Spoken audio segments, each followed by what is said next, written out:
Praise the Lord.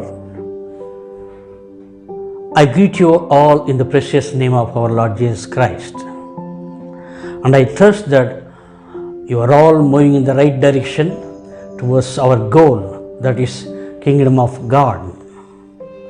Dear people of God, we thank God for all His favors in our lives. And before we start this analysis of COVID-19 program, let's bow down our heads and pray to God. Let's bow down our heads. Our Father in heaven, we thank you for this good time that you have provided us in order to gather for or discussing the COVID-19 pandemic. Father God, you are the God who can take care of everything. As the whole world is suffering with this COVID-19 pandemic, we are coming to your feet, O God. Guide us, help us in all the ways so that we can understand the situation and come to a conclusion. We thank you for everything, O God. So as we are going to start this analyzing this program, God be with us and be glorified to the name of our Lord Jesus Christ. Dear people of God, now if you see the world, present world, it looks very horrible and very hard for us now. Everywhere it is closed. We do not have freedom to go out and do all our works. And because of this COVID-19, we are not able to do our daily activities. And everything in the world, all the countries, almost 215 countries have been affected. And many people are dying every day. Thousands, lakhs of people have already affected. So in this regard, what we can think about this COVID-19 pandemic? Everywhere, all the shops, malls, everything is shut down. At the same time, people are not able to perform their duties. No entertainments, no traveling, no gatherings, nothing is like that. We are quarantined in our homes. It looks very hard for us now, and people are suffering a lot. In this regard, even as a Christians, we are not able to go to our churches and worship the Lord in fellowship. Such a situation and such a crisis we are living now. In this regard, of course, the government has taken necessary steps to see that everything is all right, but still they are not able to do anything because it is going in such a speed, nobody is able to stop it. Of course, they have some restrictions, they impose some regulations so that we need not suffer much. And it is for our benefit only, we should respect and honor our government's authorities. Okay, now at this junction, what we can think of as a Christians, what we can think of this situation, and how we can understand the Corona-19 effect, and how we can control. We are not able to find any solution for this one, but still we have to check ourselves what we can do for this one. And can we find anything? Can you find anything in the Bible in connection with this COVID-19 problem? Of course, we have some examples, and I would like to share with you some examples from the Bible. You know, the first example I want to quote is the Ark of Noah. We can see this thing from Genesis 6 and 7. People of God, it says in the Bible, after many years of the creation, the mankind and all animals, birds, everything what God created had started filling the earth. So, one point of time when God saw this world, He felt very bad. It's mentioned in the Bible. He felt very bad that He decided to wipe out everything from this world. And at this thought, when he was planning, he remembered one family, one person who is a righteous man, and he is a very good believer of God. So he is called Noah. Noah was very gentleman, very sincere to God, and he was with God always. So God shared His plan of destroying this earth with Noah. Noah absolutely obeyed to God, and God said that I am going to destroy this world through flood, and you should construct an ark, and whatever is required for making that ark, God instructed him the measurements and the design of the ark. He has revealed to Noah. Noah and his sons sincerely started constructing the ark. And though it is not mentioned in the Bible, while he was constructing the ark, I think the citizens of the people have come and mocked him, and they were asking, what is that you are doing? At that time, Noah told them, saying that God is going to destroy this world through flood, and you should repent and come to God. But those people, they were sinners. They were sinning in such a fashion that they were beyond limits. So that's why God decided to destroy. So, and they mocked him and went. But Noah was very sincere to God. He obeyed the orders of God, and he started constructing the ark. Finally, the construction of the ark was completed, and God appeared to him, Noah, once again, and told them, see, as per my plan, we are going to wipe out this earth, everything in the earth.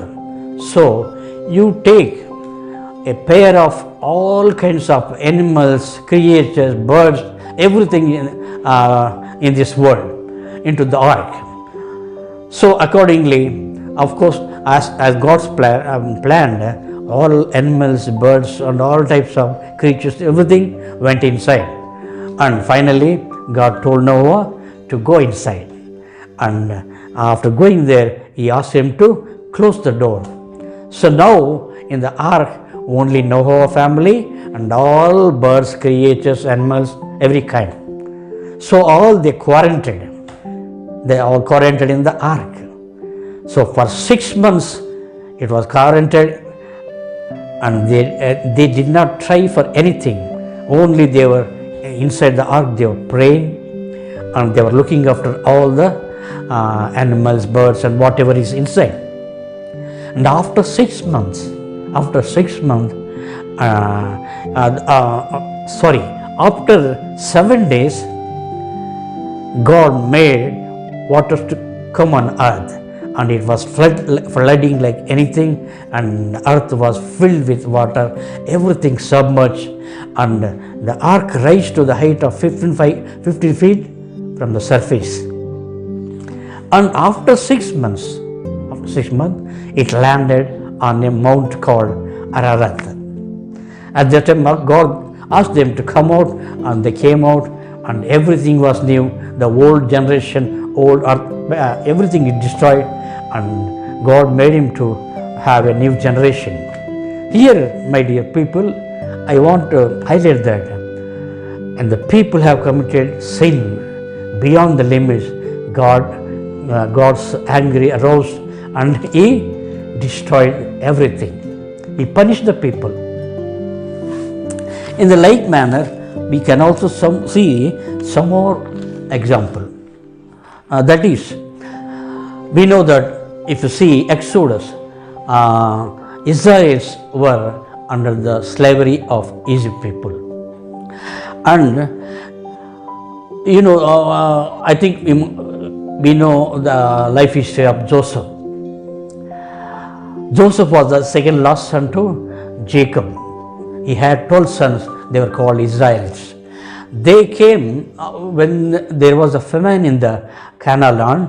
They came to Egypt, where Joseph was the prime minister there. He was in charge of everything. So they migrated to Egypt and they stayed there, and many years they were in that land of Egypt only. And after some time, Joseph died and his brothers died, and the Pharaoh who favored them, he is also not there. And at that time, the Israelites in the Egypt were fruitful and they were multiplied in number. They were increasing like anything. So the people of Egypt, the Pharaoh, new Pharaoh, who doesn't know about Joseph's history, he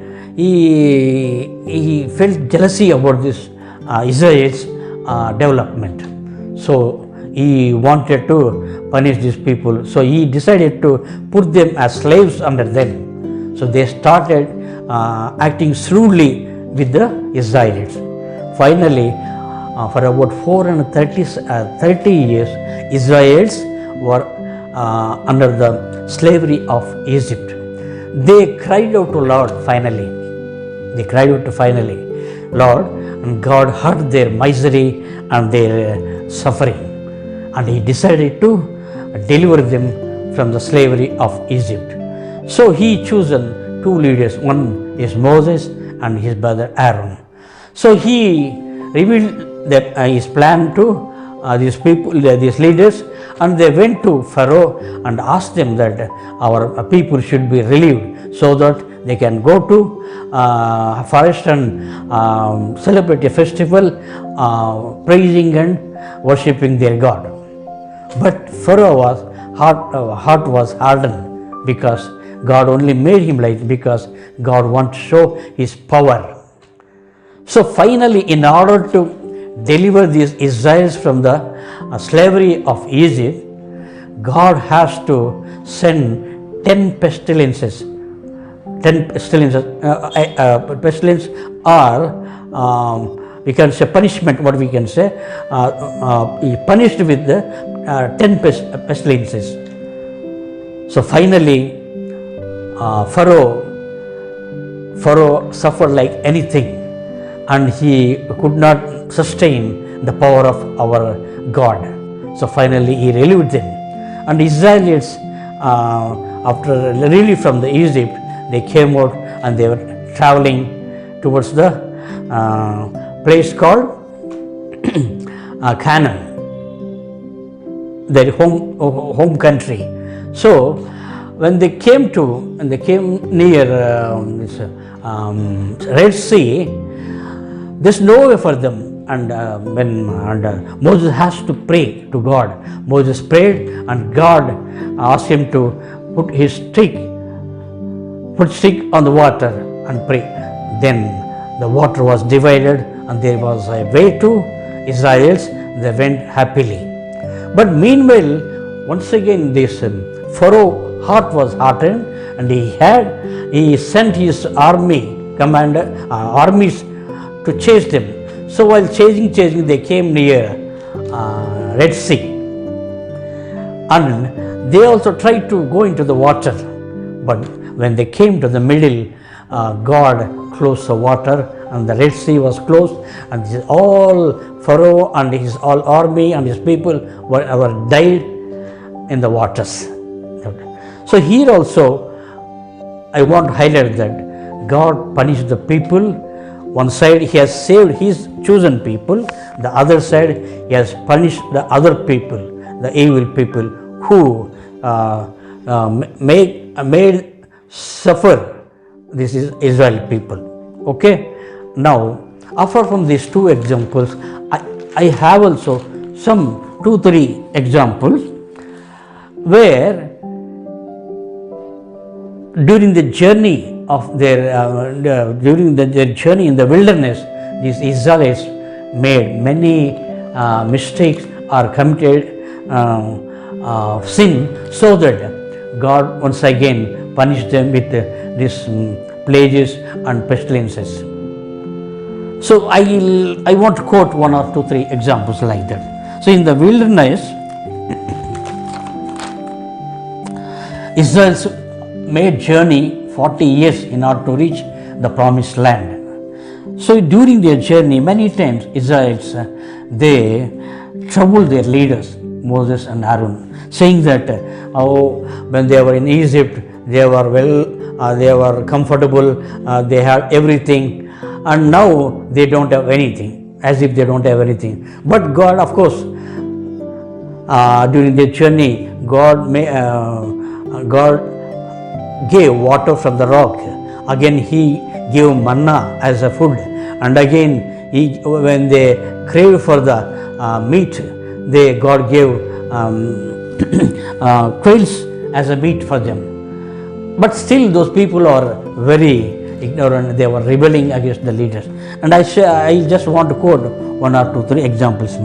If you see Numbers 11, 1-34 in the Bible, they were complaining about meat. When the people complained for the meat, God displeased and God's anger arose. Finally, God sent them quails as a meat, but before they could eat, and it was in their teeth, God wrath has come, and they were punished with the plague. God struck them with a great plague. So this was their attitude always. Second, one more example we'll read. That is in the same chapter 25, 1-6. What happened there? Israelites, when they were traveling around Moab country, they began to commit adultery with the woman of Moab. They ate with them, they bowed down to their gods. Then the anger of the Lord arose against Israel, and God punished them and sent a plague, so that many people died. At that time the number was 24,000. And one more example, say it is Numbers, the same chapter, it is chapter 16, 1-4-5. Israel people, they rebelled against the leader Moses and Aaron, because in the community we Levi people were there, so they think that they can do everything. But since everything was entrusted to Moses and Aaron, these Levi people, they felt jealousy about those people. They were started asking, why can we not do the duties of leadership? They asked, and only whether those people are holy, so that they can take priesthood. So like that they started murmuring, and they started complaining against the leadership of Moses and Aaron. So God angry once again aroused, and he made them to suffer with the once again plagues. So at that time what happened? The earth was opened. The main Levi leaders, Korah, Dathan and Abiram, and their families, all they were standing near that earth when it was opened, and it has swallowed them. And again, along with them, there were 250 leaders. God made them to burn also. So they also died. So in this version, there also many people died with that plague and other thing. That is around 14,700 people. So in this manner, God was punishing them whenever they rebel against the God's orders or rebel against the leaders. We can also see as a community it was happening, and we can also see God punished in an individual manner. Say, we can see the example, 2 Samuel 24:1. We find that King David was after God's heart. He was very much blessed, and he won many battles, and because of that he earned so much wealth, and number of people were with him. So one day he had a bad idea, saying that let me see how many members are with us and how much wealth is with us, like something like he thought. And he asked his commander-in-chief, Joab, he asked to find census of these people, which was against God. So, of course, Joab hesitated to do the job, but still, as the king's order was prevailing, so he had to go and get the census report. So before he could get a census report, David already felt that he did a mistake, and he repented for this one.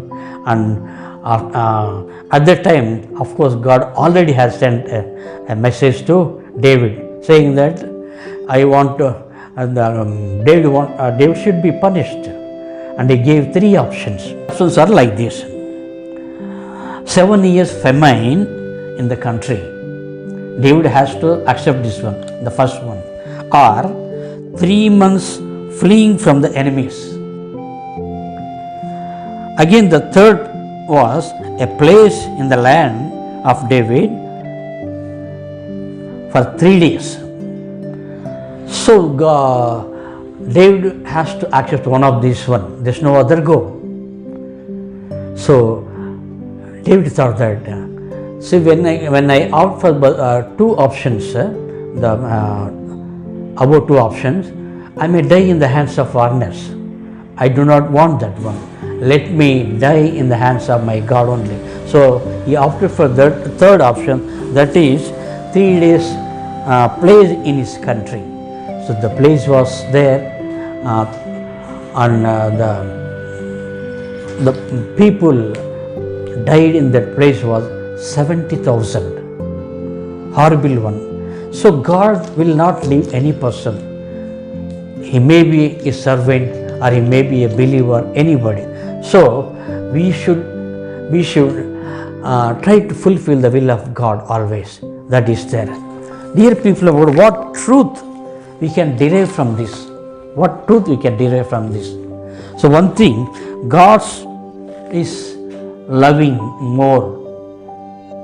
God's love is more towards his people, and he expects that we should live with righteousness. And once again, humans are naturally sinning. God enters into our lives according to the level of our gravity. Okay, God reveals his plans through his word, and again through his prophets, and through his leaders always. And one more truth is, when people of God reject God's and turn to the wicked ways and sin, God will punish them through many kinds. We can see the many kinds, means famines, pestilences, tsunamis, earthquakes, and all diseases. Even he doesn't mind to destroy whole of the community at a time, like he did in Noah's time. Okay, people of God, now the present scenario of this world is very horrible. Everywhere, people are struggling, and particularly poor people are struggling like anything. And countries have realized that they are neglecting God's commandments, and they are coming to feet of God. So the situation is like this. See, God has given wisdom and knowledge to the people to the such extent that people started through this knowledge and the latest advanced technology, they started making journey to the moon, and they are also planning to stay there. And further, they are also making expeditions to the planet of Mars. Such a vast knowledge people are having, but they are not able to find a solution for this invisible, small virus. What's happened and why it is like that? It has become very difficult to understand the situation. At this stage, let me have one question. Whether this corona is man-made or it has come from the God. Dear people of God, there are two schools of thought in this regard. That means two varieties of groups. One group is thinking like that. The first one is thinking like this group opinion is like this: coronavirus is man-made, so it was made by China in order to use as a bioweapon in the wars whenever it comes. But unfortunately, it was leaked from the virology lab in Wuhan city, and it caused so much damage to the world. As it was made by them, they had control over it, and their number of casualty is only 3,000 change, because it appears like that they have made it. That's why they had some control over it. To this effect, a Japanese scientist recently he informed that the above mentioned corona is made by the people of China only, because it seems he has served in their laboratory in China for some days, so he knows the ins and outs of the virus experiment. And further, he's challenging the people, saying that whatever side is the correct, it is done by this evil thought done by China only. Dear people of God, one more group, their opinion is like this. Their opinion is like that. This group consists of many variety of the people, mainly the men of God, prophets and other categories. Their opinion is, in this world, sin has become rampant, and they have rejected God's commandments, and they are involved in satanic activities. That's the reason God angry is aroused, and he started punishing in this way. So of course this is only a small one, and it is a warning. It's a warning like problem. His second coming is at hand. So people should be take as a warning, and they should come to God's feet, because there's no way people can survive from this pandemic, and God is the only source, and the people should change their mind and come to God. To this effect, one more thing, I just seen a video recently regarding this virus. A prophet from US called Ivan Francis, he says that God appeared to him in his prayer room when he was praying, and God visited him and told about the coronavirus pandemic. When he has asked about this one, it seems God replied like this: "This has not done by me. It is from the evil mind of China." Sorry, we can say China. That means evil mind. Again, but I permitted this one because the people have forgotten me. People are committing mistake and committing sin to the extent that I got angry upon these people and I want to give punishment to these people. That was the thing that man of God told about this one. Dear people of God, let's conclude this matter now. In the circumstances, see, what should we do? Who is going to deliver us from this evil pandemic? So far, nobody's found any remedy for this one, and no antivirus or no medicine for this. People are telling now that they found some medicine or antivirus, but still that medicine or antivirus yet to come. Nothing has come so far. Already we can see lakhs. The number of casualties has come to lakhs, especially in the major countries, the US, Spain, Italy.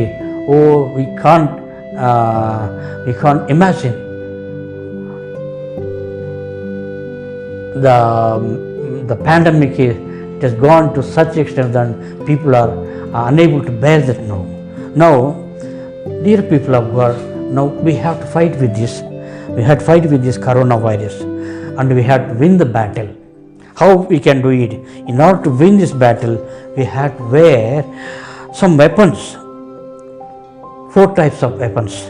And God has given a promise in the Old Testament. We can see that 2 Chronicles 7:14. So see his promise, it is like this: if my people who are called by my name will humble themselves and pray and seek my face and turn from their wicked ways, then will I hear from heaven and will forgive their sin and heal their land.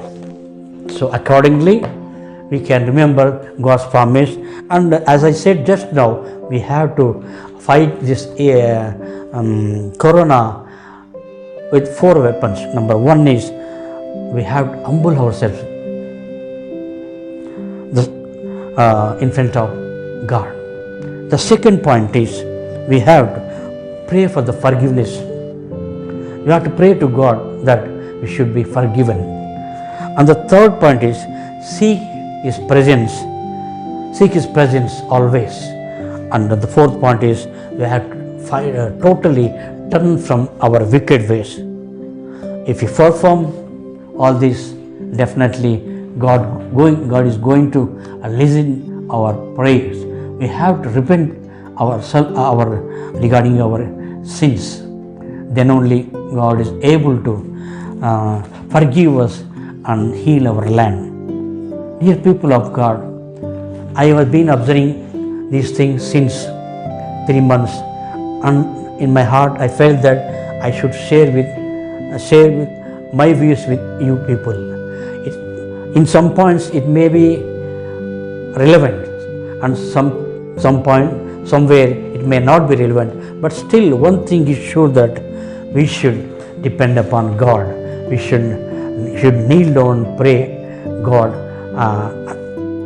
always. Ultimately, the main weapon is prayer only. Prayer is the main weapon to defeat this satanic pandemic. Okay, let's close our eyes and pray.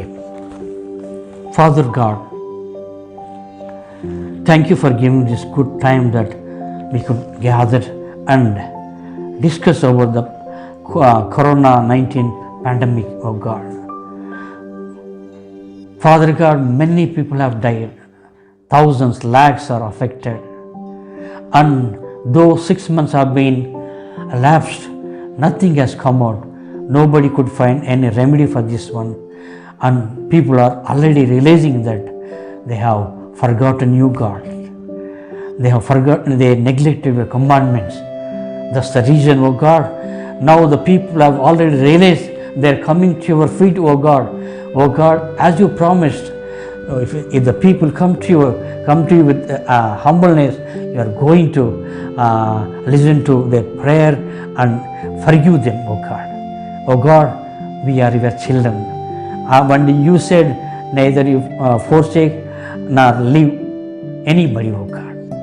O God, we are your children, we are your people. At this corona crisis, O God, we are with you, O God. We have come to your feet. Forgive us and help us to overcome this problem, O God. You are the righteous God. You never forsake us, O God. We humbly request that our prayer should be heard and we should heal us and our country. Everything we ask in the precious name of our Lord Jesus Christ. Thank you. Praise God.